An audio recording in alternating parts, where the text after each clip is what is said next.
So we know that the COVID-19 pandemic has shed light on existing health inequities and revealed some of their root causes. Many racial and ethnic minority groups, including refugees, are disproportionately impacted. And some communities may be hesitant or have barriers to vaccine, which is in part due to social and structural determinants of health, including language barriers, healthcare access, as well as systemic racism. And while our state's race ethnicity report has highlighted disparities in COVID vaccine uptake, the broad categories may mask more granular community level trends. So our goal for the refugee-specific evaluation is to provide just one lens into how recent arrivals are navigating the healthcare system and accessing COVID vaccine, and to help identify health needs as well as emerging best practices within local communities. Next slide. From 2013 through May 2021, over 24,000 individuals with humanitarian status were resettled to and received a domestic medical exam in Washington state. Afghan arrivals are a top community, comprising 17% of arrivals during this period. And you can see from the graph in recent years, since about 2017, they've represented 20 to 36% of our total humanitarian arrivals to Washington each year. Next slide. The location of the domestic medical exam can serve as a proxy for where individuals initially resettle to. And we see that about 86% of Afghan arrivals received their domestic medical exam in King County, which is where the Afghan Health Initiative is located. And among the Afghan arrivals to King County, 71% or over 3,600 established primary care with health point clinics. We also have resettlement in the surrounding counties and in Eastern Washington. Next slide. So the objectives of our evaluation are to describe trends in COVID-19 vaccine uptake among humanitarian entrants 12 years or older. Many communities find it helpful to see themselves represented in the data, and analysis of vaccine uptake, particularly at the country of origin level, makes smaller communities visible in a way that's often not possible with broader race and ethnicity data. Our hope is that the country-specific data can help support and guide tailored community-led outreach efforts to ensure that their members can get information and an opportunity to access the vaccine in a way that meets their needs. Next slide. We included all individuals who received a domestic medical exam in Washington from July 1st, 2012 through May 31st, 2021. We matched records in our humanitarian arrival screening database with the state's immunization information system. And the data reflects COVID vaccine doses documented as of October 6th. We assessed COVID-19 vaccine uptake by age group, country of origin, and provider type. Next slide. So early on, COVID-specific vaccine concerns have been anecdotally reported across many different communities. And here you can see among refugees 12 years and older, the proportion who received at least one dose of COVID vaccine varies very widely by country or region of origin, ranging from 5% among refugees from former Soviet Union countries, including Ukraine, to over 60% among refugees from Ethiopia, Iran, and Afghanistan. The rate for the general Washington population is 75% and highlighted in gray. And these country-specific differences may reflect community-specific barriers to vaccine, but also communities with higher uptake, for example, as seen in the Afghan community. This may reflect best practices that could be adapted to other communities. Next slide, please. Over 2,700 individuals from Afghanistan were eligible for the analysis. The population is young with a median age of 31 years, and 81% indicated Dari as their primary language, followed by Pashto at 10%. And over 90% of individuals arrived within the past 6 years. Next slide. Compared to the general Washington population, which is highlighted by the gray bars, the proportion of Afghan humanitarian entrants highlighted by the yellow bars who initiated COVID-19 vaccine is comparable to or higher across all age groups. And we observed similar trends for vaccine series completion as well. Next slide. So like many other states, Washington implemented phased COVID-19 vaccination, which first prioritized individuals 65 years or older and those other high-risk groups, followed by the broader population beginning in April. Here we see the number of Afghan individuals who initiated COVID vaccine peaked in April through June, right after eligibility was expanded broadly to persons 16 years or older in April and to children 12 to 15 years old in May. And these trends could reflect that individuals had the information they needed to make decisions about vaccine, as well as facilitated access to vaccines very shortly after they became eligible for the vaccine. And the trends might most likely also reflect the community trust developed by local organizations like Afghan Health Initiative and clinicians serving the community like Health Point clinics that have been developed over the years, as well as proactive outreach done by these organizations. Next slide. Looking at the top provider types administering COVID-19 vaccine, we found that nearly almost half of individuals received their COVID-19 vaccine from their primary care provider, which could also include sponsored community pop-up clinics, followed by 29% receiving their vaccine from a pharmacy. Females and older adults were slightly more likely than males, and younger adults and children to receive their vaccine from a primary care source.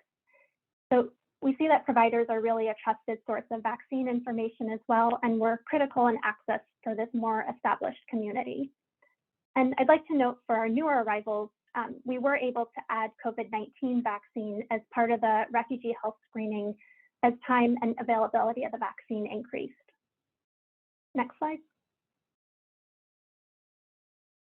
Our state health department recognizes that the COVID-19 pandemic has impacted everyone, but has not impacted everyone equally. Very early on, our agency had a strategy in place that wants to support equity and access. And disaggregated data at the country of origin level helped highlight consideration of refugee-specific needs in program planning and outreach. The data has identified communities with disparities as well as best practices, and is one of the many ways to inform prioritization of resources. And some examples of the opportunities that our agency has taken to meet the needs for tailored health education and outreach surrounding immunizations include translation of materials, direct investments in work done by local community-based partners, as well as opportunities to place dedicated community health outreach workers within our 7 refugee health screening clinics statewide. Next slide. So in summary, compared to the general Washington population, resettled Afghan communities have comparable or higher COVID-19 vaccine coverage rates. The trends reflect local best practices for tailored empathetic outreach and clinical care provided by local community organizations, clinicians, and other local stakeholders. And I think the current data really highlights the importance of this meaningful work and the need for sustained outreach and engagement led by trusted community members for both resettled individuals, particularly younger children, as well as for our newly arriving communities. And with that, I'll pass it on to Ariana, and thank you all for your attention today. Thank you so much. Thank you, everybody. Happy to be here today. I'm Ariana. I'm the Senior Director of Afghan Health Initiative. And today I'll be talking a little bit about our vaccine and our COVID-19 mitigation and prevention response. Next slide, please. A little background summary about our organization. It's a grassroots nonprofit organization located in the state of Washington, and it was founded by current and former refugees, including those who are public health practitioners, educators, community leaders, those who are here in the US, as well as those who had these positions in Afghanistan. And the goal was to facilitate in a culture into the United States. Next slide, please. Our mission roots back to social determinants of health work that Azadeh wonderfully summarized just before. Our main mission is to serve the immigrant refugee community in the Washington state by promoting community-based interventions that target the social determinants of health with the main goal of increasing equal access to health, education, and economic independence. We host a special emphasis to ensure that our community is not only heard, but they are reflected in data so that their needs are going to be met in a culturally appropriate way. Next slide, please. Azadeh wonderfully summarized some of the social determinants barriers that are preventative factors of vaccine acceptance and uptake in diverse community members, including the Afghan community. Afghan Health Initiative, we focused on culturally familiar community-based strategies to increase vaccine acceptance, as well as COVID-19 prevention efforts. Next slide, please. Some of the strategies we focused on early on in the pandemic, early in 2020, was to increase the amount of information that was available to our community members. As you all know, that the information that was being released about COVID-19 as a virus was very quick, almost changing on a weekly basis. And that information was not always readily available in Dari and Pashto. So we had multiple information sessions with public health practitioners, including those from the local state and state health department. And this was an opportunity for bridging between the systems and our community with the assistance of a translator who was able to provide that information in their language. These information sessions also focused on a big question and answer session so that community members were not just learning and listening to this information, but that they were able to get their questions answered directly. We also had many community conversations, which were robust in community discussions between our organization and staff, as well as the community members and community leaders to come to a consensus on what we really thought about the COVID-19 virus and the upcoming vaccine. So it was a chance for community members to discuss their concerns, their questions, and things that they were worried about in the future. We also focused heavily on those translated information, videos, state and federal mandates that were constantly changing in language that we were able to share via our several avenues, so either in person, over our social media, and in our group chats. We also had in-person community tabling at the mosque and community centers, so establishing our presence, but also inviting systems and public health officials to be able to also be in the community and to establish that trust. We also deployed COVID-19 ambassadors who were able to share and educate within their social spheres. Next slide, please. So we looked a little bit about the perception and the response to COVID-19 vaccines in the community very early on when there were talks about an impending vaccine becoming available. Next slide, please. We had 3 listening sessions with a size of 30 individuals, and we asked them their thoughts regarding the upcoming COVID vaccine. And I mention this information because with the new Afghan refugees who are coming, we're very much having to start over a lot of these processes because they have not been involved and this information has not been provided to them in Afghanistan.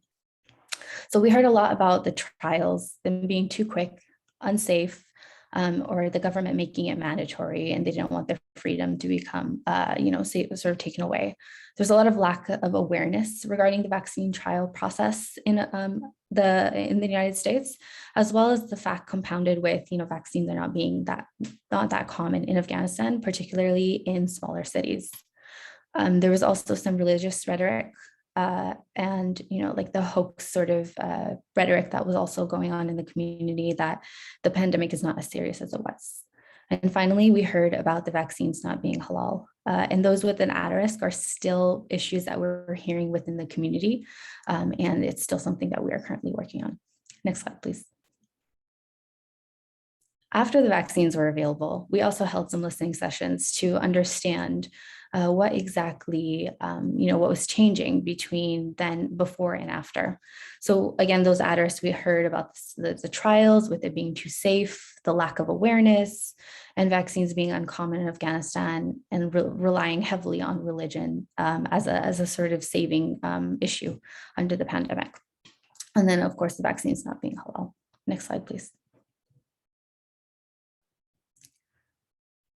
With the COVID-19 vaccination efforts that we started focusing on were very much informed by the community, by our community leaders, our elders, and our community listening sessions. Next slide, please. So we hosted a series of COVID vaccination pop-up events with our various partners, including HealthPoint, including King County Public Health, and the Washington State Department of Health. Our our pop-up events took place at the community centers and at the mosques where they were already at. With our events, we saw 70 to 120 community members vaccinated per event, including many children ages 12 plus once the Pfizer vaccine was released for those ages. Community members were able to get vaccinated at the community center and mosque because they were already there. They had already taken time off of work. They had already gathered their families to be at that Friday prayer. The walk-up model was particularly successful among immigrant and refugee communities. When we had tried to have an appointment system, there was a lot of barriers when it comes to that. So with our community specifically, the walk-up model is much more successful. However, there was a lot of issues around transportation, especially among our younger folk and the women folk in our community. Next slide, please. So really putting emphasis on as a best practice on meeting the community where they are and when they're actually going to be there. So there's a lot of rhetoric around, meeting the community where they already congregate, but it's also important to ensure that you're taking advantage of being at the places that they already are going to be at during that day and time. So for example, at the masjid or the mosque before and after Friday prayers is when we see the most community members willing to get vaccinated. Also looking at our social gatherings and events, religious and cultural holidays, special events, and then dedicated resource provision events, like such as food distribution under the COVID pandemic. There was a lot of individuals and organizations giving away food. So having vaccines at those events was also more likely to get more individuals vaccinated, including things like social support group meeting days or school supply giveaway events and so on. Next slide, please. This is an example of one of our welcoming events that we had just a few months ago, welcoming the new immigrant and refugee community members to come, where we provided them food. They had a chance to connect with the community and also receive vaccines. And there's a young girl who is receiving her vaccine for the first time. Next slide, please. Looking more at these equitable information access piece. So with the information that we were providing in translated languages, we found the most success with the community conversations as the first piece. We had tons of individuals who had questions, who were willing and wanting to be there and to learn more about the vaccine and the virus in general. So with those conversations, listening sessions where we were able to take their feedback and their concerns back to systems and to be able to provide that information and co-create strategies to be able to mitigate that. Social media was also very, very significant in the information that we were providing with their community, not just through Facebook and WhatsApp and messengers, but actually having dedicated groups where community members can converse with one another. So we've had up to like 300 and 500 community folks who are like, let's have a conversation about this. And then again, providing the information through those channels. Videos are also another really popular information provision strategy. Next slide, please.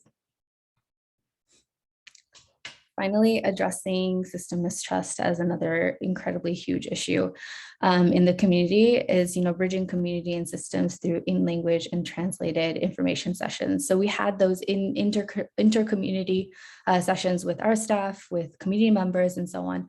But one thing that they really, truly appreciated was being able to interact with King County Public Health, Health Point, the Department of Health, and other folk who were, in positions of power in their eyes, who were able to provide this accurate information. And so to be able to facilitate that connection, help them build a bridge of trust.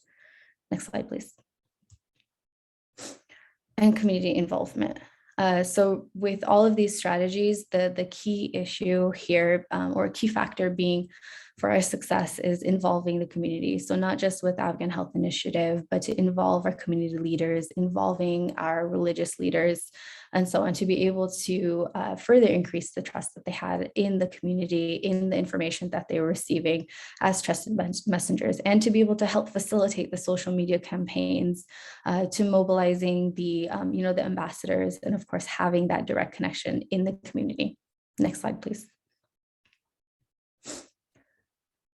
So with the vaccine pop-up clinics, some of the greatest strategies that we saw were, again, in the mosque and having the vaccines come to the community where they were at, when they were going to be there.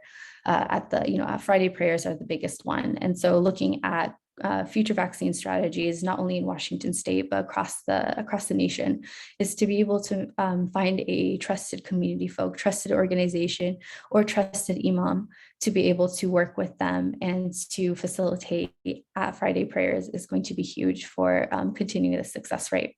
Next slide, please. So again, just summarizing some of the lessons that we have learned with the COVID-19 information, prevention, and vaccination efforts is, community center and mosque being the first, as I have mentioned, and then mobilizing the community leaders as COVID-19 ambassadors and working with religious leaders. And social media for some. So to actually facilitate and give this task to someone in the community who has a large social sphere to be able to manage the social media within the community is going to be huge to be able to provide that information. And then having it be culturally appropriate. So with all of our listening sessions and our discussions, we had all female sessions and all male identifying sessions so that they were able to feel comfortable conversing, coming up on camera if they wanted, and to be able to have these conversations in a culturally appropriate way. And finally, the challenges that we have experienced throughout this process is the first being the wide range of technology and access, as well as the literacy. With the COVID pandemic and a lot of things transitioning to a mobile and at-home process, technology access has been huge for some of our older folk, some of our women folk, and our youth. Transportation access when it comes to COVID vaccinations and actually receiving the vaccines for women folk, for youth has been huge. And so we've been looking at partnering with organizations like HopeLink to be able to provide transportation to and from. And other opportunities or avenues would be to, the Uber and Lyft strategy and so on. And what we have found truly is that more education is needed in communities who immigrated from isolated villages and smaller cities in Afghanistan, as they're less exposed to traditional forms of medicine, and the entire system that we have here in the United States. Finally, there needs to be a lot more translated language efforts. More information is being pushed out in English than can be translated. So across the nation, to be able to uptake and to increase the strategy is huge. Next slide, please. Well, thank you so much for having me today, and I hope that I was able to share some of this work. I'm going to now pass it on to Dr. Shoshana Alayakov. Thank you.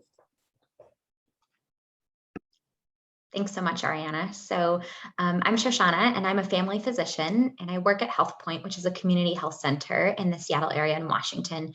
And as you heard previously, we're the medical home for the large majority of newly arrived families, particularly Afghan families in our region.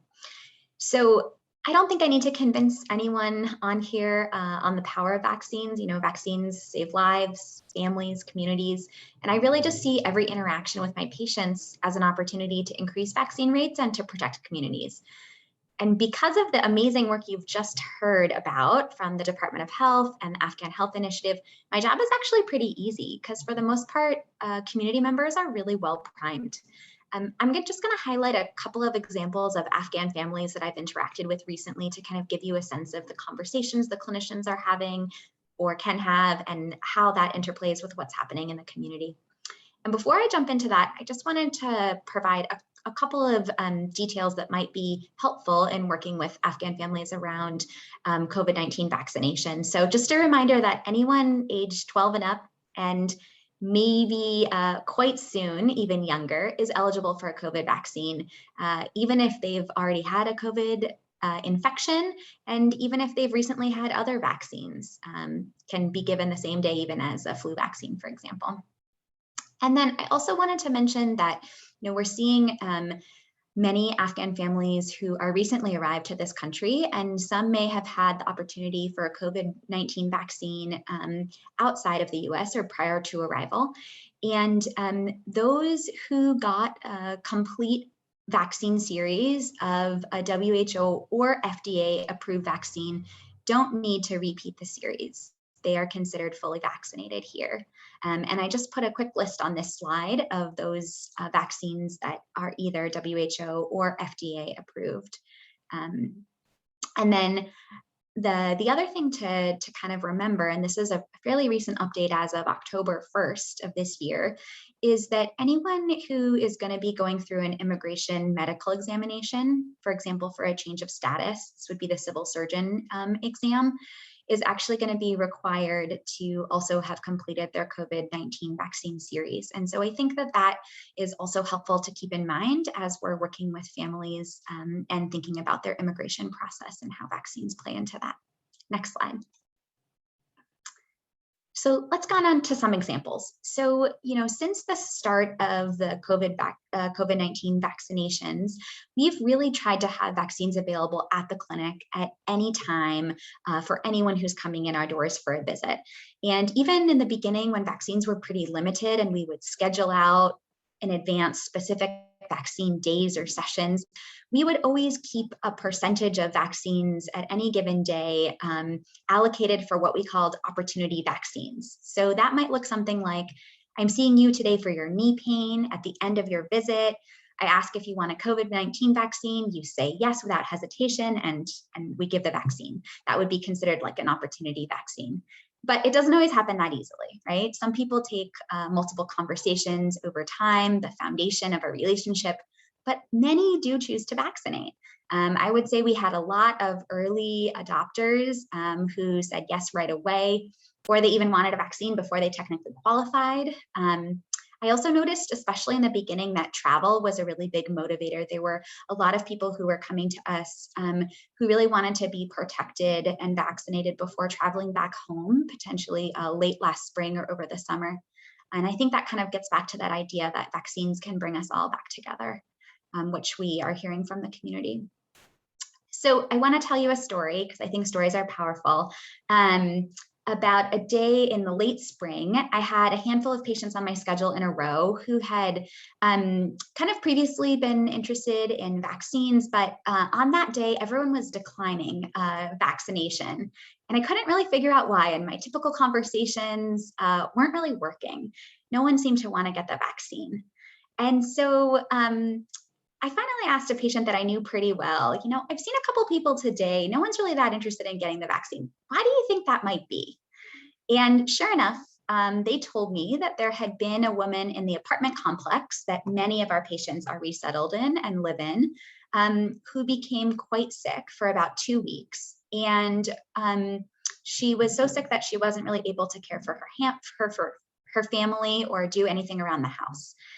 And she hadn't made an association necessarily with the fact that she had been vaccinated, but her husband just recently had, in a social gathering, told other families that his wife had been vaccinated and got sick from the vaccine and hadn't been able to help around the house for the last 2 weeks, and had made the recommendation to some of the other neighbors not to let their wives get vaccinated because they too would get quite sick.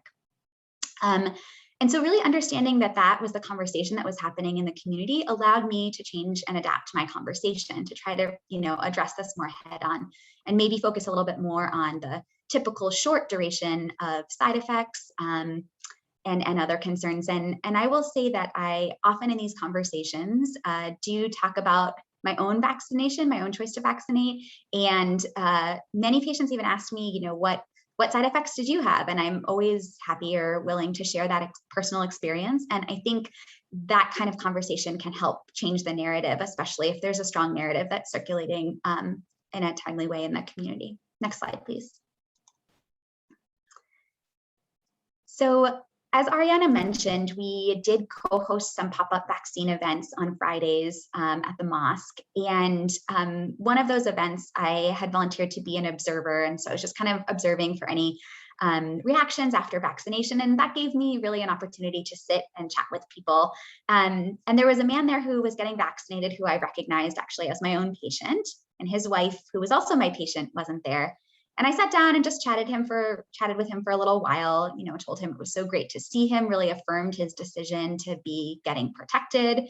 I think he was kind of surprised. It was really me there at the mosque. And I asked him, why isn't his wife there getting vaccinated with him? And he explained that she was home taking care of the kids. And I kind of said, well, we're going to be here for another few hours. Why don't you go home, take care of the kids, send her back here. She can get vaccinated. We got plenty of vaccines left. He kind of chuckled at me and said that wasn't really going to work out for their family. But I just reminded him gently, that we also have vaccines at the clinic, and perhaps at some point she would want to come to the clinic to get vaccinated. And then the next week I was coming into the clinic, and I saw that he and his wife were actually in the waiting room of our clinic, and he told me that she was there to get vaccinated. So sometimes planting that little seed and just meeting people where they're at can lead to vaccine uptake. Next slide, please. So I mentioned that I'm a family physician, and I also get to see a lot of kids, and I do a lot of well child checks. And unfortunately, as I mentioned, those under the age of 12 are not yet eligible. But I do still think that these visits, which are quite frequent, can be great opportunities to talk to families about vaccination. So, something that happened over the summer was some of the school districts in our area sent out information in English about school requirements and vaccines and COVID. And I had a couple of families tell me, Dr. Lenikoff, we got this letter from the school, and I think it means that I have to get my kid vaccinated for COVID. Is that right? That's what I'm here to do. And I really use this as an opportunity for a conversation. And I would explain to them that the letter from the school didn't actually indicate that it was required for their children to be vaccinated, and that no one was going to force them to be vaccinated. This was a choice that they got to make for their own families. But that I did strongly recommend that they do get vaccinated, and especially as children went back to school in person.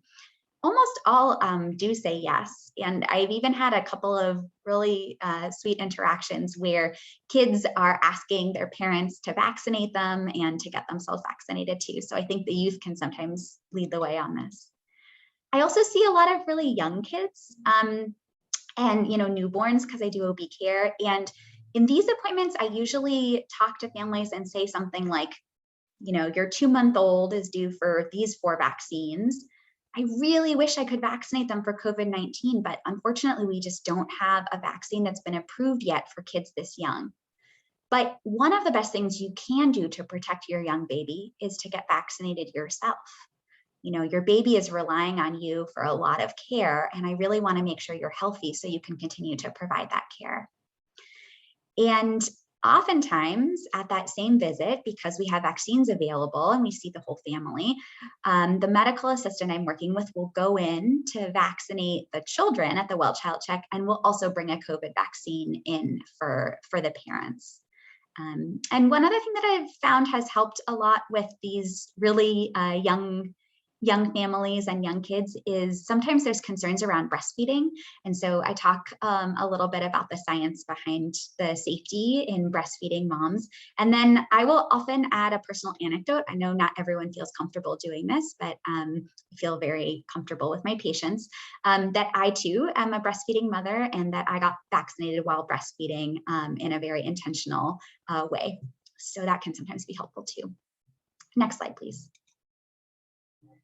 Finally, let's talk a little bit about pregnant patients. I think the evidence is really clear now and all of the major organizations really agree we should be strongly encouraging vaccination in pregnant patients. So I saw a patient just last month. She was coming in for her first OB visit. Our nurse who had started her OB visit had offered her a COVID vaccine, as we always do, and she had declined. And I went in and I met with her, and I just kind of asked if she had any questions about the COVID vaccine. And she said, yeah, I just have one question, is this safe for my baby? And so I was really able to explain that it was one of the safest choices that she could make for her baby, that we really don't have any evidence that it causes any harm to her baby. But what we do know is that mamas who get COVID while they're pregnant, it can be quite serious, both for the moms and for the babies. And so I really strongly recommended that she consider getting vaccinated.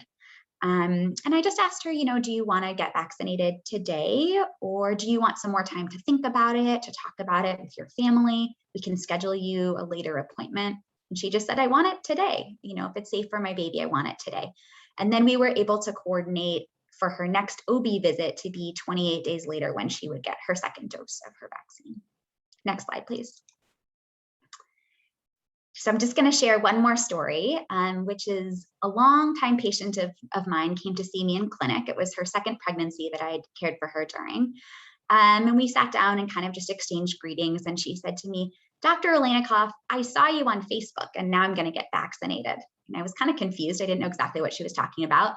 But earlier in the year, I had recorded a vaccine information video with Ariana.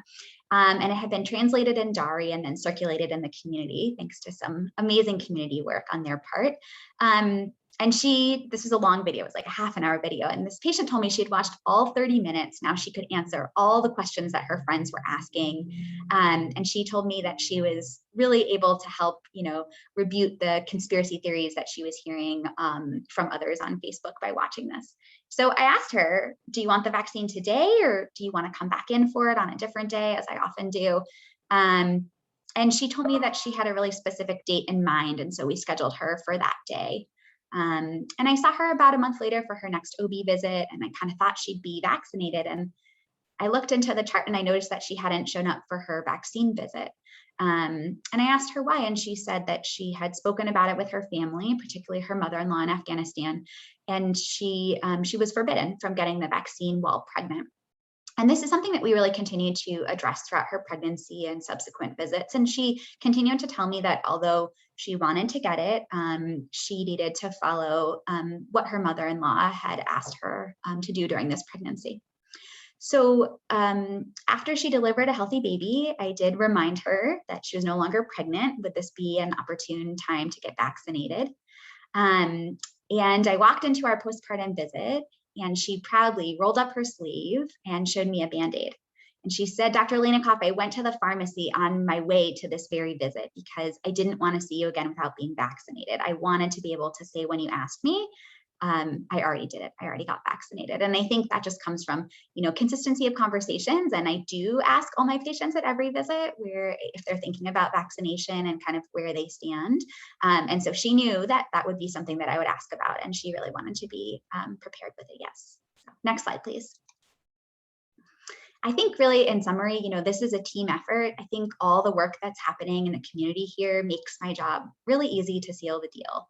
And I do just see every interaction as an opportunity to vaccinate. I think having vaccines readily available at every, healthcare interaction really helps add to the uptake. And then I think being engaged with the community, community leaders, community-based organizations, really trusted organizations, just makes my relationship and my recommendations more trusted to my patients.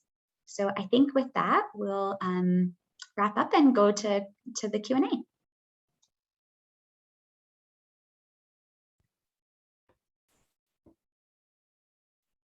Wonderful. Thank you so much. I really enjoyed all those presentations. I'm grateful for the time that the three of you took, and Dr. Shoshana, it was really fun to end with some stories. So thank you for that. So I want to dive right into the Q&A. We have about 15 minutes left, and we've got some questions that have been coming in. The first couple of questions I wanted to send over to Azadeh to cover. These are related. So I received a question first asking, is the vaccine data you mentioned publicly available? And the second question is, how do you share the data with community organizations? Thank you for that question. So right now, we've been pretty intentional in distributing the vaccine data to our community partners locally. And so in terms of how we disseminate the data, we've done it through a couple of avenues. I mean, one internally through our agency, and we also have a Center for Public Health Affairs at our agency, and they have established great connections with community partners throughout the state. And so we've been able to share meetings or share information at meetings that are hosted by our partners within the Center for Public Health Affairs. Also, we've shared information with our refugee health partners within King County and throughout the state at various meetings that include stakeholders like clinicians, community-based organizations, and resettlement agencies. Wonderful. Thank you very much.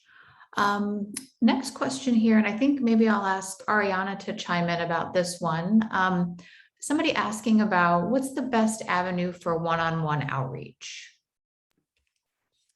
Yeah, so like what we have found as the most successful is to either as a community-based organization or as a public health official or even a medical staff is to be in the community where the community congregates. So most often that turns out to be a mosque. And so through our tabling sessions, we're often able to work with these individuals one-on-one, either answer their questions on the spot, provide them written materials that they can go ahead and learn more about, or even facilitate a connection to one of our information sessions, either with public health staff or one of the more inter-community sessions. So that's really what we have found as the most successful way to conduct outreach and to reach individuals one-on-one. That's great. Thanks for those insights. Shoshana, there's a question here we have about elaborating on practical suggestions for doing vaccine events. So thinking about how to respect cultural preferences, including separating males and females. Any other suggestions you'd have for organizations that might be planning a vaccine event? And Ariana, obviously, feel free to chime in too on this one.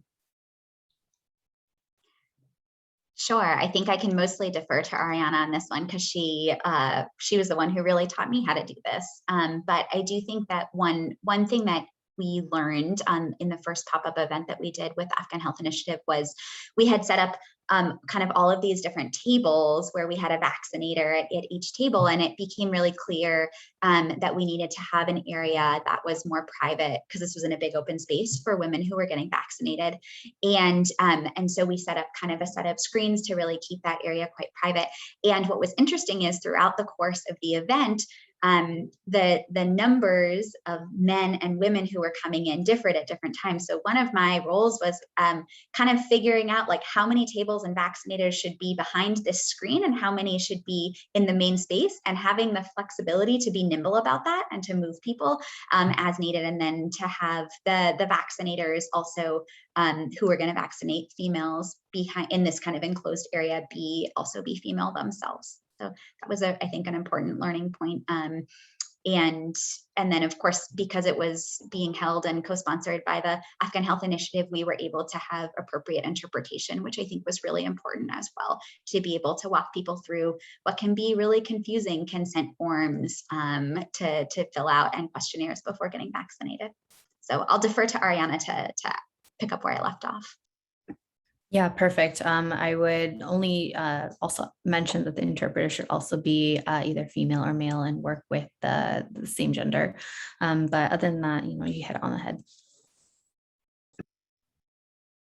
Thanks to both of you for that. I wanted to mention quickly, there was a question that we were able to answer in the Q&A, but in case anyone else is wondering, could we possibly get the link to Dr. Olejnikoff's translated vaccine video? So for those who are interested in the answered tab of the Q&A, there's a link there.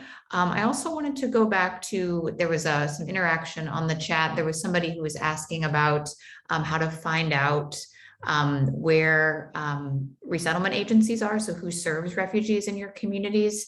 And Jasmine Matheson from Washington State Department of Health had chimed in with a link. So we'll make sure that link is in the version of the chat that everybody can see in case anyone else is having a similar question. All right, so another question that we got here, this was one that was also answered, but I wanted to just throw it out maybe to you, Shoshana, if there's anything else you wanted to elaborate on. This is a question getting at issues around folks not having all of their medical records with them, which obviously could be an issue for people that are moving quickly out of Afghanistan. Do you have any suggestions about what to do in those cases when there may not be full vaccination records or full health records? Sure, and I would agree with what Dr. Dawson Hahn wrote back in the question and answer, which is that, and this is really true for other vaccines as well, not just COVID-19 vaccines, but I think when we aren't sure if someone's been vaccinated, we err on the side of protection, which would be to vaccinate. And And I think one other thing that I wanted to point out, which is not a question that has come up here, but I was just in a local meeting this morning and this question came up, and I think it's really, really great idea.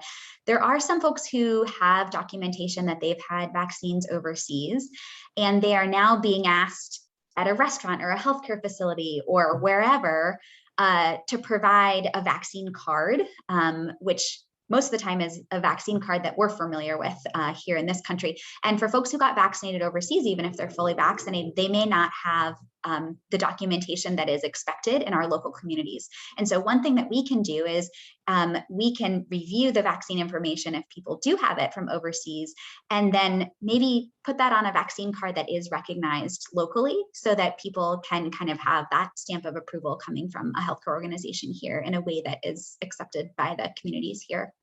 But I do agree. I think, there's more and more data coming out on these kind of mix and match trials where people get one vaccine and then a different type of vaccine as a booster. But I think the formal FDA opinion has not come out on recommending that at this time. I might have a different answer a week from now, but that's where we stand.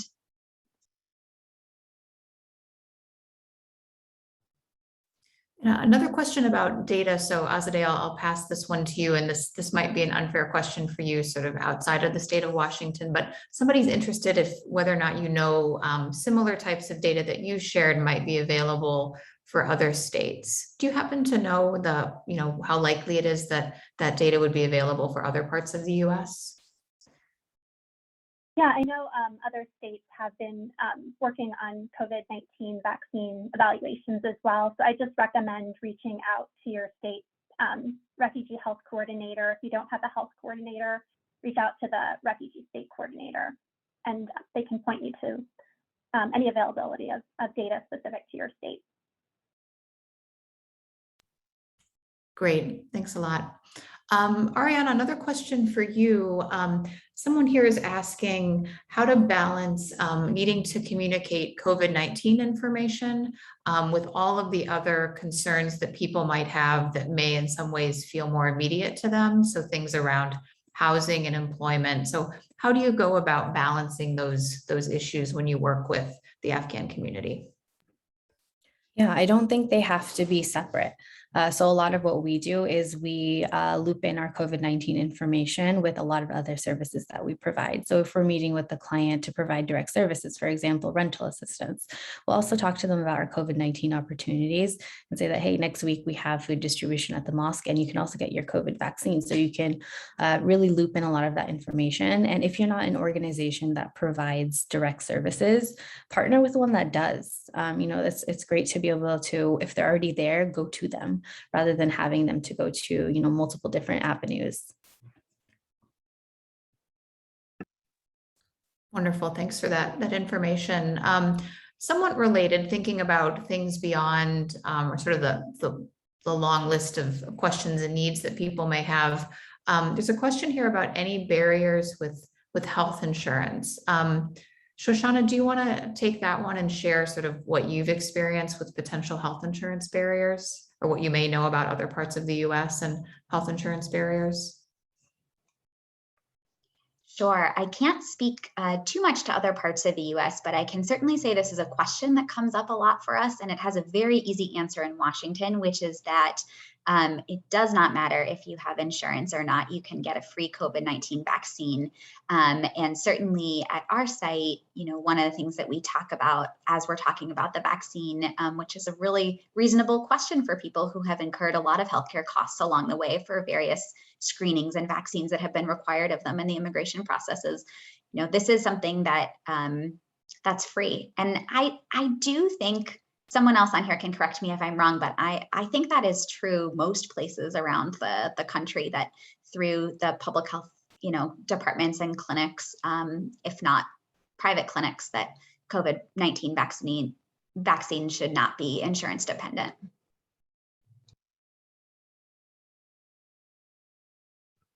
Great, thanks for taking that one. The next question I actually like to pose to all three of you. This is a question about suggestions for how health departments who may not have existing relationships with Afghan communities can go about starting to build those. So thinking about all of the Afghan evacuees that will be coming to the US, including to states and cities that don't have large communities yet. If you could give some advice to those health departments about something they could do to build those connections starting from square one, what would that advice be? Ariana, maybe I'll start with you and then we'll go to other panelists. Sure. So what tend to happen with all our Afghan community members is the intense need for social connection and community. So if there's not already an existing community, they will self-congregate, whether that's with the Afghan community or the entire and broader Muslim community. So if you can find yourself aligned with a mosque and speak to the religious leader there, if they don't know of any community-based organizations or sort of other organizations which are Afghan-based and Afghan-run, they will surely be willing to help work something out with you at the mosque, and so that you can reach them anyway. So that's what I would say is your first step.